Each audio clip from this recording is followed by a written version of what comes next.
Welcome students. स्वागत है हमारे channel maths with Bablu sir में।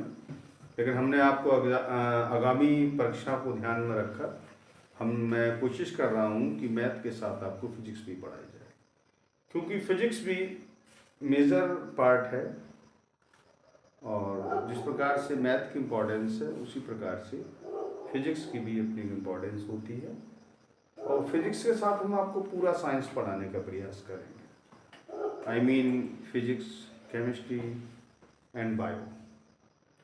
तो हमारे चैनल पर आप हमारे चैनल को सब्सक्राइब करें, चैनल से देखें और कोशिश ये करें।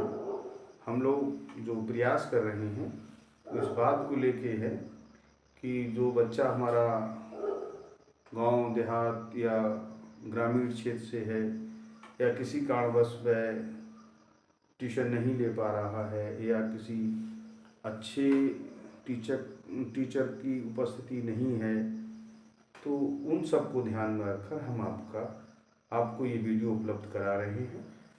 देखिए, आज मैं स्टार्ट कर रहा हूँ फिजिक्स का पहला चैप्टर है प्रकाश का परावर्तन एवं अपवर्तन। देखिए, स्टार्ट करते हैं प्रकाश। जैसा आप समझते हैं लाइट क्या होती है, प्रकाश क्या है। आप एक बंद कमरे में, मान लीजिए अंधेरा है और उसमें अगर कोई वस्तु रखी है तो आपको दिखाई नहीं देगी।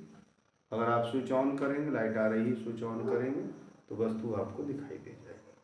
तो वस्तु वहाँ पहले से मौजूद थी, ऐसा नहीं प्रकाश के आने पर वस्तु आ गई। वस्तु पहले से थी, बस दिख नहीं रही थी। इसका मतलब है प्रकाश होने के कारण वस्तु हमें दिखाई देने लगी। तो बस यही देखिए, परिभाषा क्या होती है फिजिक्स में। फिजिक्स का मतलब फीलिंग्स मानना, मतलब जो हमारे आसपास घट रहा है वही तो फिजिक्स है। फिजिक्स कोई नई चीज नहीं होती है। तो देखिए, हमने स्टार्ट किया प्रकाश। यह एक प्रकार की ऊर्जा है। प्रकाश क्या, एक प्रकार की ऊर्जा है जिसकी उपस्थिति में हमें वस्तुएं दिखाई देती हैं। ठीक है बेटा। अब है प्रकाश के स्रोत। प्रकाश के स्रोत दो होते हैं। पहला स्रोत हमने लिखा है दीप्त स्रोत, या आप चाहें तो लिख सकते हैं प्रकाश के दो स्रोत होते हैं। ठीक है, तो नंबर एक या सीधा लिख दी, कोई दिक्कत नहीं। दीप्त स्रोत वह स्रोत जो स्वयं प्रकाश उत्पन्न करते हैं। जैसे देखिए, मान लीजिए जुगनू है, मान लीजिए सूर्य है, तो ये क्या है, स्वयं प्रकाश उत्पन्न करते हैं। तो हमने देखिए यहाँ आपको डेफिनेशन इसको लिखा है, वे स्रोत जो स्वयं प्रकाश उत्पन्न करते हैं दीप्त स्रोत कहलाते हैं। जैसे सूर्य है, तारे हैं, बल्ब है आदि। ये क्या है बेटा, सभी कैसे स्रोत हैं, दीप्त स्रोत। नेक्स्ट है आपका अदीप्त स्रोत। जैसे आपने देखा होगा, जैसे चंद्रमा है, नाइट में चंद्रमा चमकता है, जब सूर्य का प्रकाश उस पर पड़ता तो रिफ्लेक्ट मतलब परावर्तित होकर वो हमें रात में दिखाई देता है। तो हमें ये महसूस होता है कि हमें चंद्रमा प्रकाश दे रहा है, लेकिन वास्तव में वो प्रकाश सूर्य का होता है। सूर्य का प्रकाश जब चंद्रमा पे पड़ता है तो परावर्तित होकर वो पृथ्वी पर दिखाई देता है। ठीक है बेटे। तो बस वही है कि वे स्रोत जो स्वयं प्रकाश उत्पन्न नहीं करते बल्कि दीप्त प्रकाश को परावर्तित कर प्रकाश उत्पन्न करते हैं, दीप्त स्रोत कहलाते हैं। जैसे कांच का टुकड़ा है, चंद्रमा है आदि। अब बेटा, जब प्रकाश लिखा तो प्रकाश के गुण भी देखते हैं। आप देखना, कोई स्रोत अगर तिरछा है तो प्रकाश उसमें से नहीं आता। इसका मतलब क्या है कि प्रकाश हमेशा सीधी रेखा में चलता है। दूसरी बात, इसके संचरण मतलब चलने के लिए माध्यम की आवश्यकता नहीं होती।